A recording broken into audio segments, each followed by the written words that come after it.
بسم ال... أعوذ بالله من الشيطان الرجيم. بسم الله الرحمن الرحيم. يا أيها الذين آمنوا اتقوا الله وابتغوا إليه الوسيلة وجاهدوا في سبيله لعلكم تفلحون.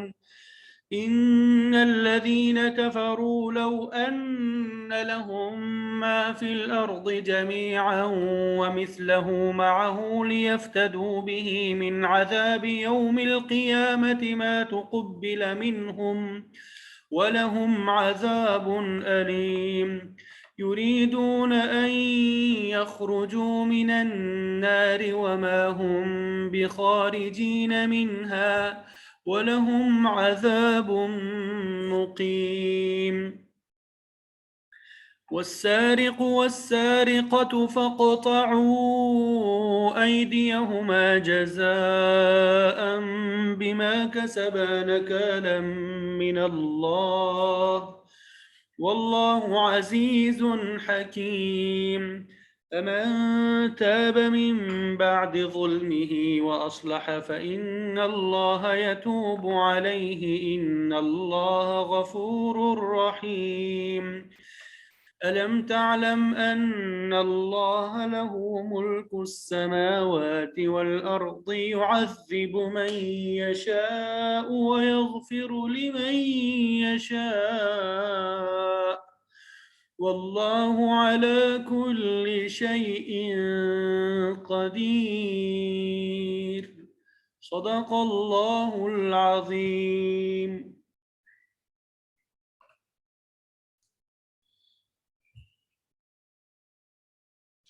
الحمدللہ آج آپ کے سامنے سورہ مائدہ کی آیت نمبر 35 سے لے کے آیت نمبر 40 تک کی تلاوت کی سعادت حاصل ہوئی۔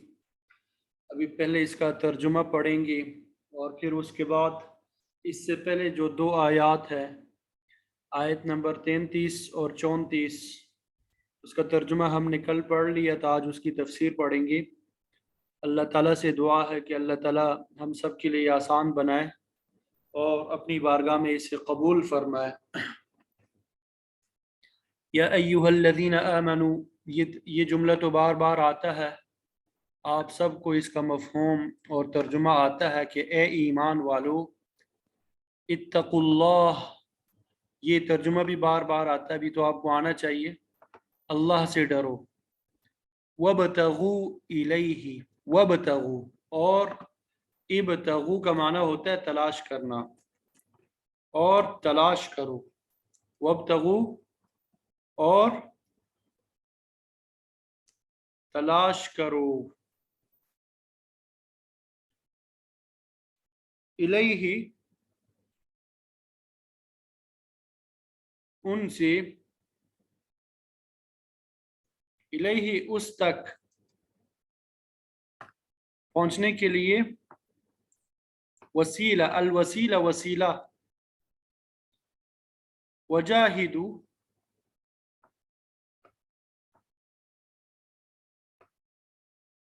اور جہاد کرو تم،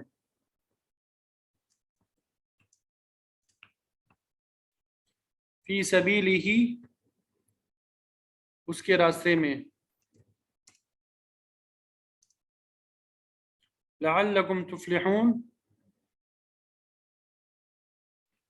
تاکہ تم تفلحون کامیاب ہو جاؤ۔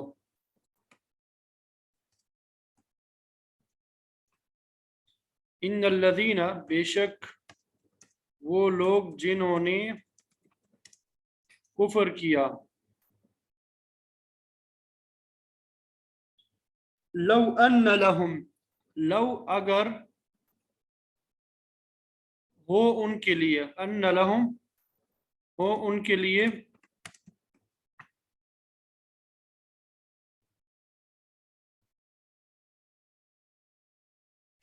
ما فی الارض جو کچھ زمین میں ہے،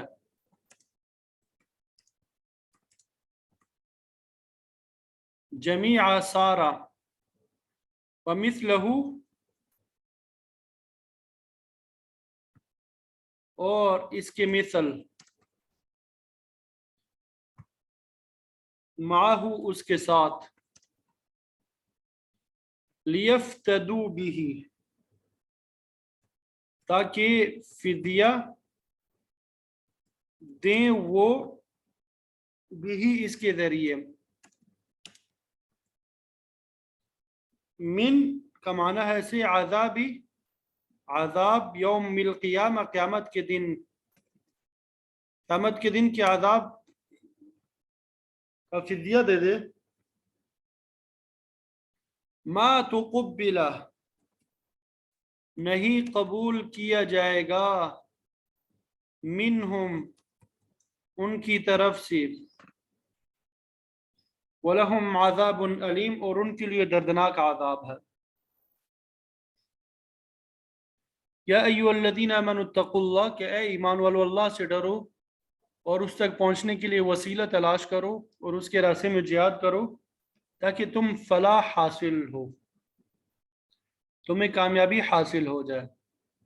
ان الذین کفروا یقین رکھو کہ جن لوگوں نے کفر اپنا لیا ہے، اگر زمین میں جتنی چیزیں ہیں وہ سب ان کے پاس ہوں اور اتنی ہی اور بھی ہوں تاکہ وہ قیامت کے دن کے عذاب سے بچنے کے لیے وہ سب فدیے میں پیش کر دیں، ما تقبل منہم تب بھی ان کی یہ پیشکش قبول نہیں کی جائے گی اور ان کو دردناک عذاب ہوگا۔ یریدون وہ چاہتے ہیں، یہ لفظ بھی بار بار آ چکا ہے، ارادہ یریدو، یریدون وہ چاہتے ہیں، ان یخرجو من النار کہ وہ نکل جائے، من النار آگ سے، وما ہم اور نہیں ہے وہ بخارجین نکلنے والے، منہا اس سے یعنی اس آگ سے، وَلَهُمْ عَذَابٌ اور ان کے لیے ہے عذاب عذاب، مقیم جو قائم رہے گا یعنی قائم رہنے والا عذاب ہوگا۔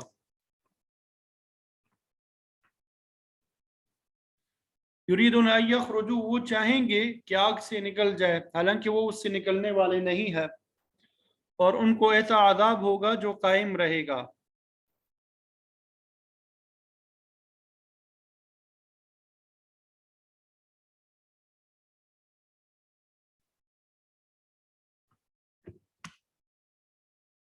اللہ اکبر۔ والسارق اور چوری کرنے والے،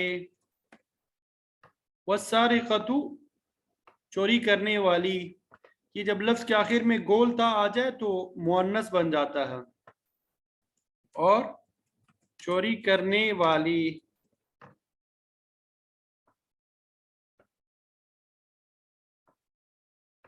والسارق اور چوری کرنے والی، والسارقۃ اور چوری کرنے والی، یعنی جو مرد چوری کرے یا جو عورت چوری کرے، فقطعوا تو تم کاٹ لو، ایدیہما ان کے دونوں ہاتھ، فقطعوا تو تم کاٹ لو، ایدیہما ان کی دونوں ہاتھ،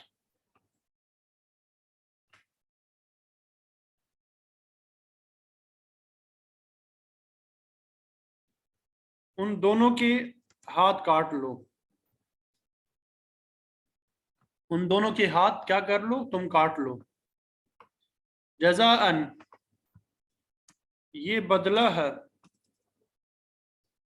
یہ سزا ہے، بما کسبا اس چیز کا جو ان دونوں نے کمایا، یعنی جو عمل انہوں نے کیا یہ اس کی سزا ہے، نکالن عبرتناک سزا، من اللہ اللہ تعالیٰ کی طرف سے، واللہ اور اللہ تعالیٰ عزیز صاحب اقتدار ہے، صاحب اقتدار بھی ہے، حکیم اور حکمت والا بھی ہے، صاحب حکمت بھی ہے۔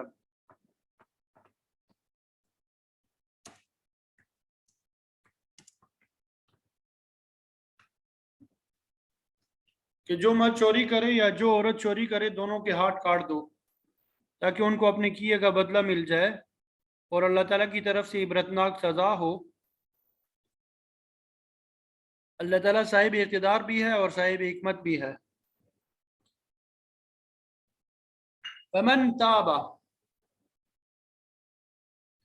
فمن تاب پس جو شخص توبہ کرے،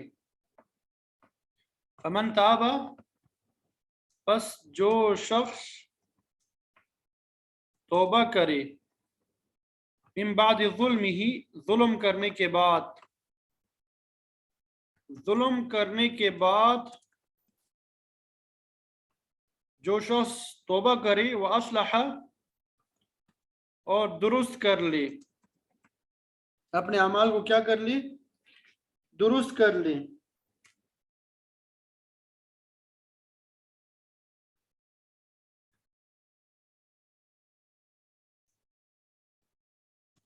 اپنے معاملات کیا کر لے؟ درست کر لے۔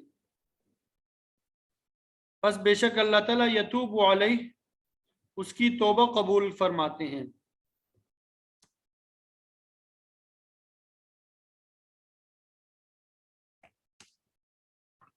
بس بے شک اللہ تعالیٰ اس کی توبہ قبول فرمائے گا۔ ٹھیک ہے، تاب یتوب کا معنی میں بتا چکا ہوں، متوجہ ہونا ہوتا ہے۔ اس کا معنی کیا ہوتا ہے؟ متوجہ ہونا۔ تو جب اللہ تعالیٰ انسان کی طرف متوجہ ہوتا ہے تو گویا کہ اس کی توبہ قبول فرماتے ہیں۔ ان اللہ بے شک اللہ تعالیٰ غفور بہت بخشنے والا، رحیم بہت بڑا مہربان ہے۔ تو جو شخص اپنی ظالمہ کارروائی کے بعد توبہ کر لے اور اپنے معاملات درست کر لے تو اللہ تعالیٰ اس کی توبہ قبول کر لے گا۔ الم تعلم کیا تم نہیں جانتی؟ الم تعلم کیا تم نہیں جانتی؟ ان اللہ کہ بے شک اللہ تعالی لہو اس کا ہے، اسی کے لیے ہے، بادشاہت السماواتی آسمانوں اور زمین کی، یعذب وہ عذاب دیتا ہے، من یشاء جسے وہ چاہتا ہے، ویغفر اور بخشتا ہے، لمن یشاء جسے وہ چاہتا ہے، واللہ علی کل شیء قدیر اور اللہ تعالیٰ ہر چیز پہ پوری قدرت رکھتا ہے۔ علم تعلم یعنی کیا تم نہیں جانتے کہ آسمانوں اور زمین کی حکمرانی صرف اللہ تعالیٰ کے پاس موجود ہے، جس کو چاہے وہ عذاب دے اور جس کو چاہے بخش دے۔ اللہ تعالیٰ ہر چیز پہ پوری قدرت رکھتا ہے۔ اللہ تعالیٰ ہر چیز پہ پوری قدرت رکھتا ہے۔ ترجمہ سمجھ میں آ گیا؟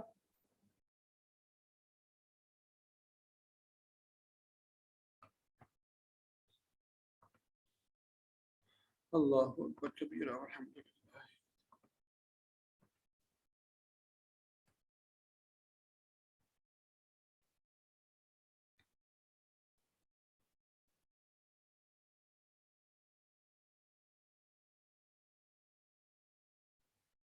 اللہ اکبر کبیرہ والحمد۔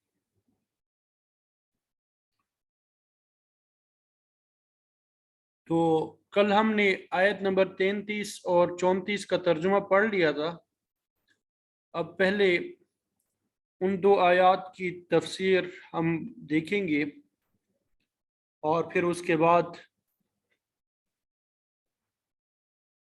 آج جو آیات ہم نے پڑھی اس کی تفسیر بیان کریں گے۔